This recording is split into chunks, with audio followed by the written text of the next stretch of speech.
Okay, so I would like to preface this with the fact that I love Norm and that none of this should be taken as criticism of his character. But when I first watched this show, I didn't understand why he existed, or why there was such a heavy focus on him as a character. All of these major expositional points we learned about in Norm's scenes, like the Buds Buds program and the management vault and Rose's Pip-Boy, if they aren't already covered, they could have been covered very easily in a line or two from Lucy or Cooper's stories. And then there's Vault 32, that we don't get much information on and also just doesn't really make sense or add anything to the greater context of the story. So why have a whole nother character for this? I had some vague ideas about what the shape of his arc looked like, but I wasn't sure what it was trying to do for the show as a whole. Like, even if you don't fully understand their characters, Lucy, Cooper, and Maximus are all pretty obviously thematically tied to this apocalypse world. There's themes of fanaticism, morality, monstrousness, and then there is Norm, which is something about cynicism, maybe? And while I was looking through the other characters to figure out if there really was something there with Norm that I was missing, I realized something that clearly separates him from the rest. Where is Norm's title card? These three are main characters who also operate as point-of-view characters, and all of them get a title card. Norm is also a point-of-view character, and it's pretty obvious that he has a significant perspective, like the vault stuff is told exclusively from his eyes once Lucy leaves, but no title card. And that's when I realized that he needed his own video. I decided to start looking for answers in the only titled character that Norm interacts with, Lucy. And the second I started poking around, I started seeing the symmetry of Lucy and Norm.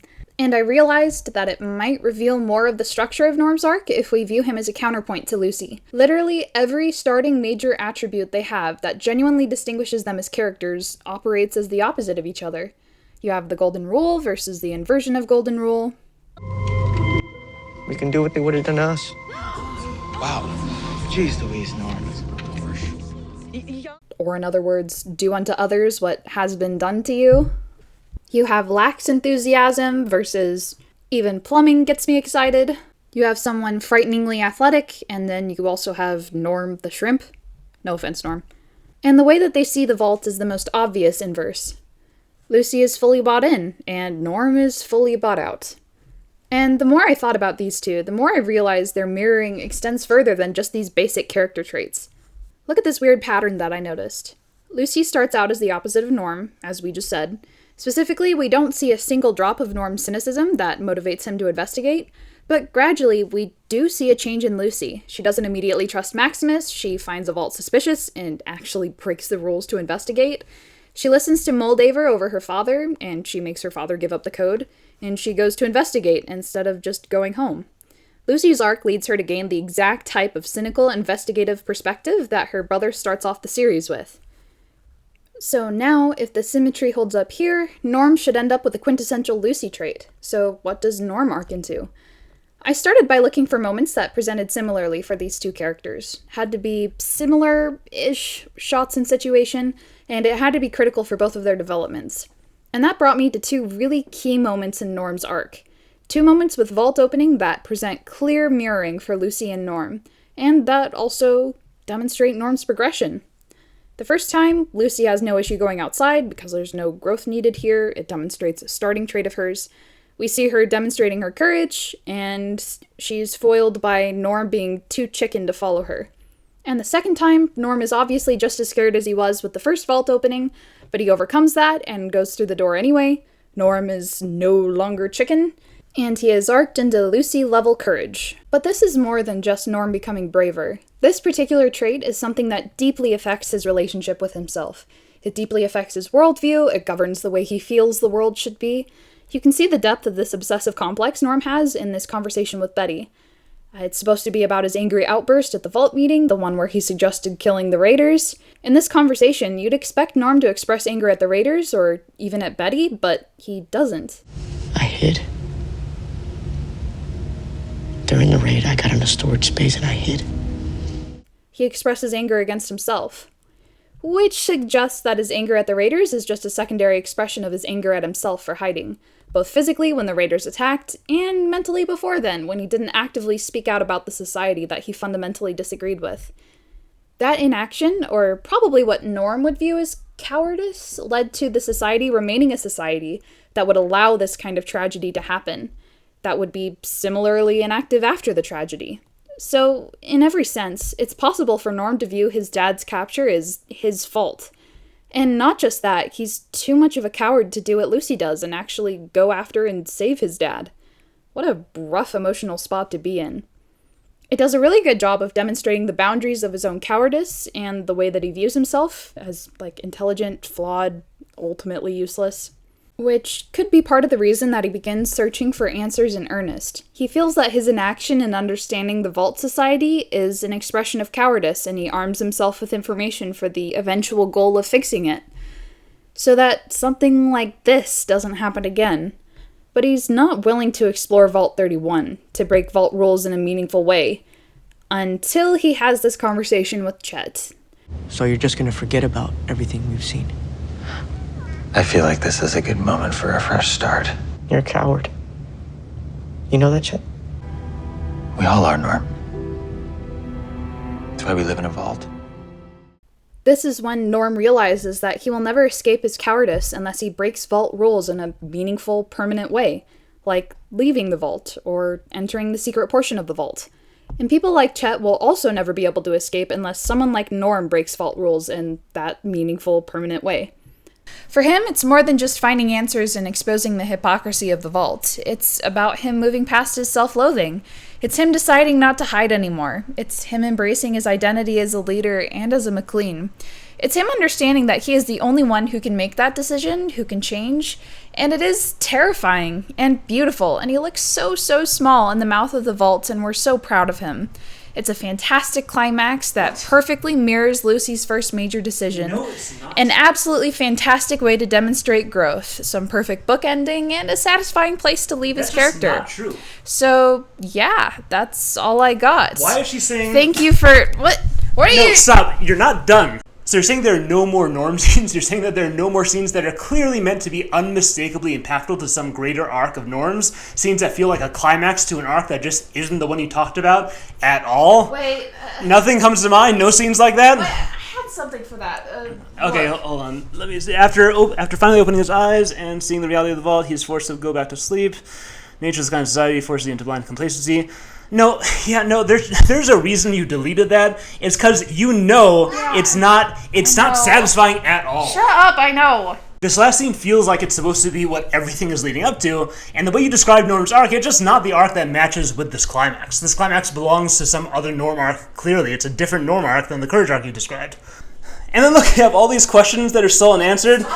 Why does he discover 32? Why is 32 even relevant in the first place? What does it mean to be a McLean? Why does Norm not have a title card? Why are all the answers he finds redundant?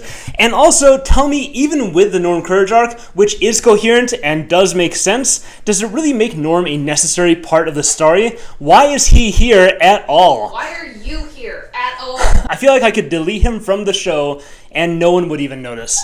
I would notice. And this climax, the real climax, the actual final scene, makes me feel like I'm missing something important about some vital purpose Norm is here to serve for us in the story.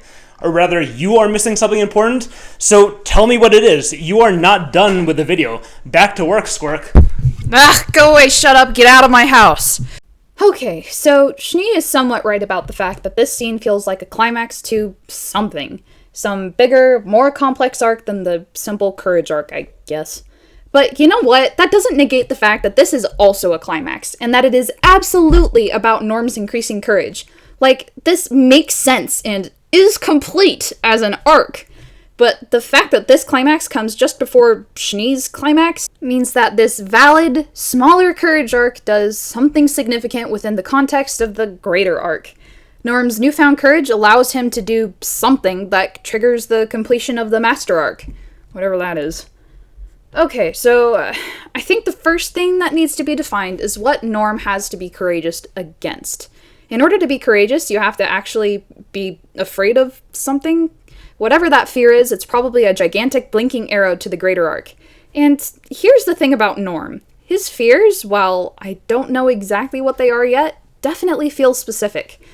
I.e., he is not necessarily afraid of generically scary things. For example, Vault 32 doesn't really seem to freak him out at all. And yes, in retrospect, we understand that there isn't anything really dangerous in there.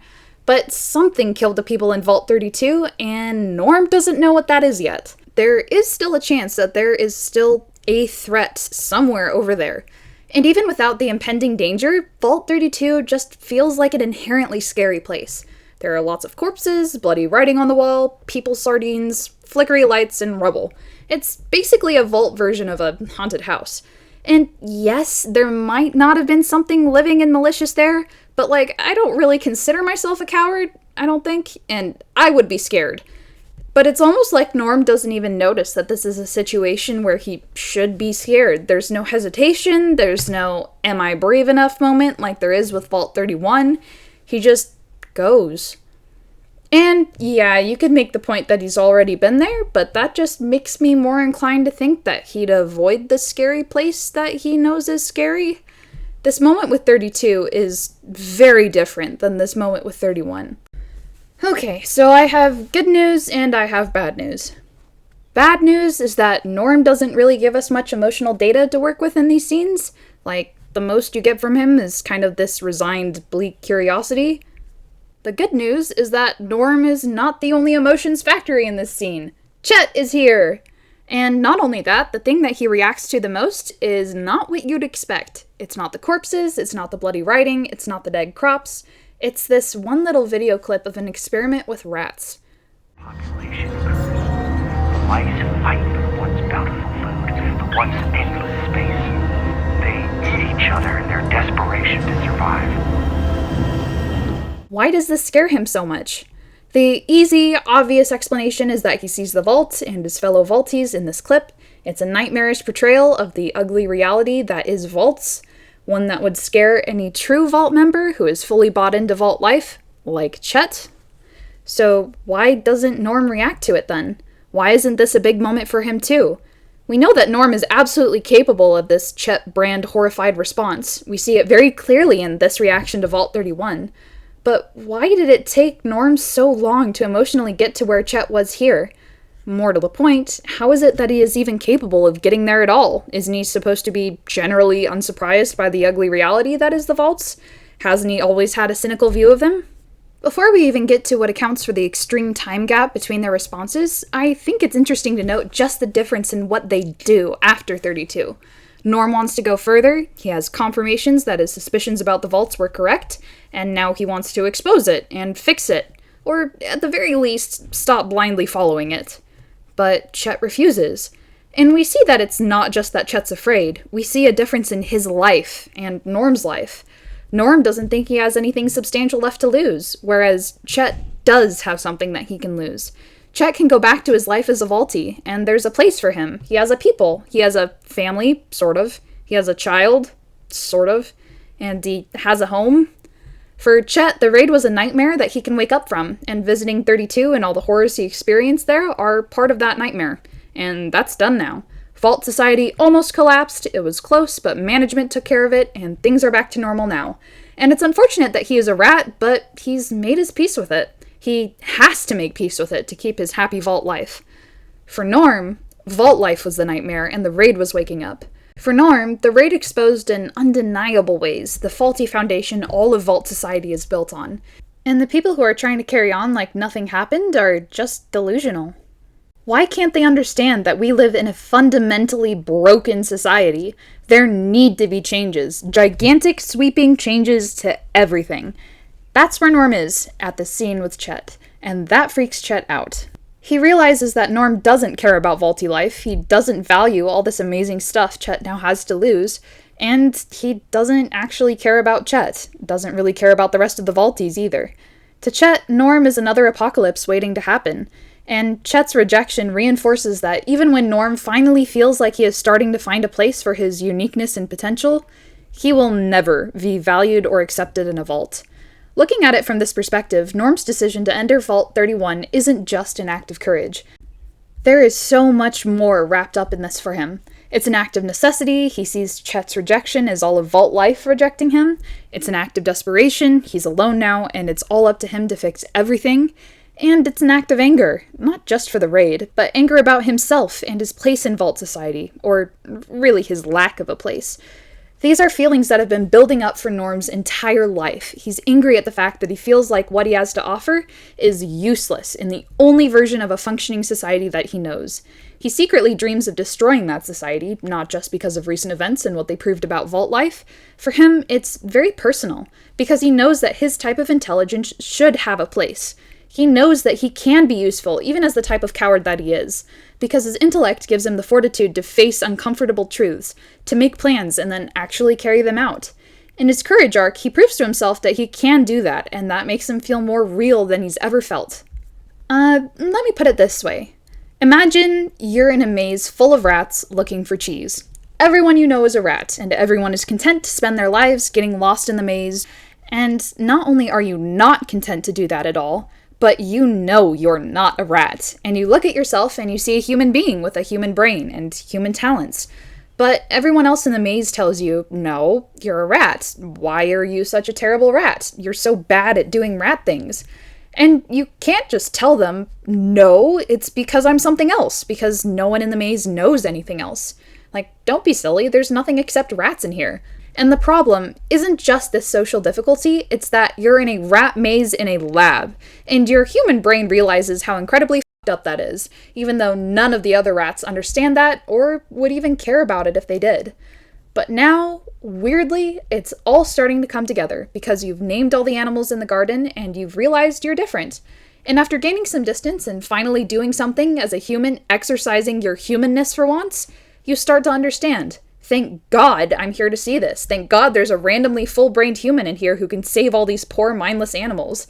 It's not that I don't belong. This is where I belong. I have a purpose for the first time ever in this society, which is to undermine it, to face uncomfortable truths, to make plans and carry them out for the betterment of all the poor animals who are too stupid to take care of themselves.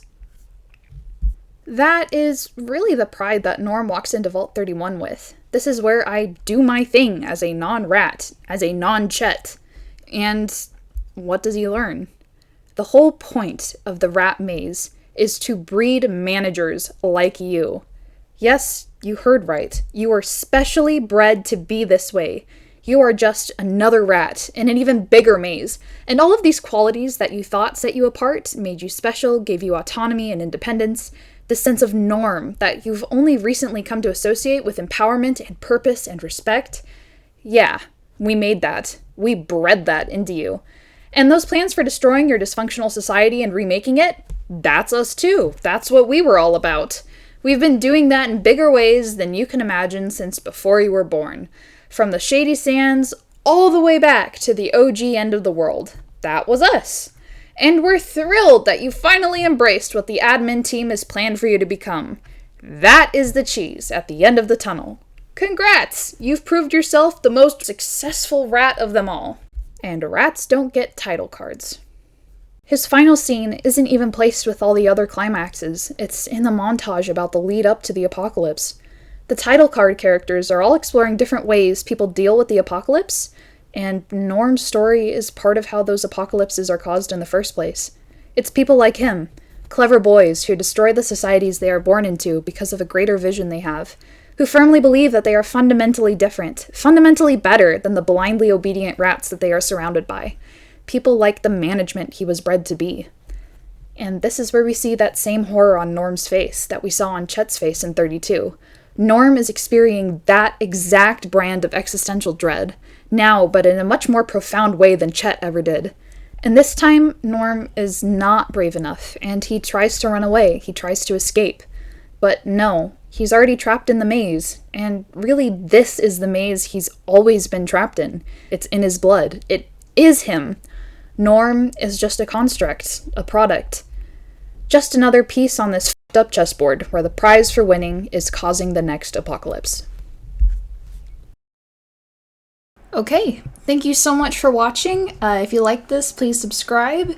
And thank you to Shani for turning this video from a very modest sub 10-minute video into the monster that it is now, I guess.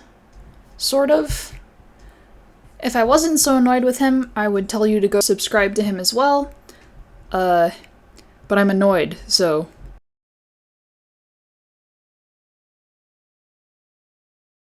And an absolutely fantastic way to demonstrate growth. Some perfect bookending and a satisfying place to leave his character. That's just not true. So, yeah. Oh, wait, no, I was too close to that one.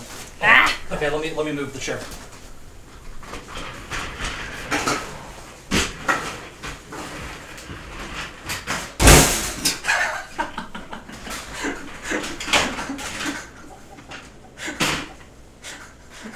Shani, can I move your bed a little bit? Yes, you can. Throw yourself in next time. We're just all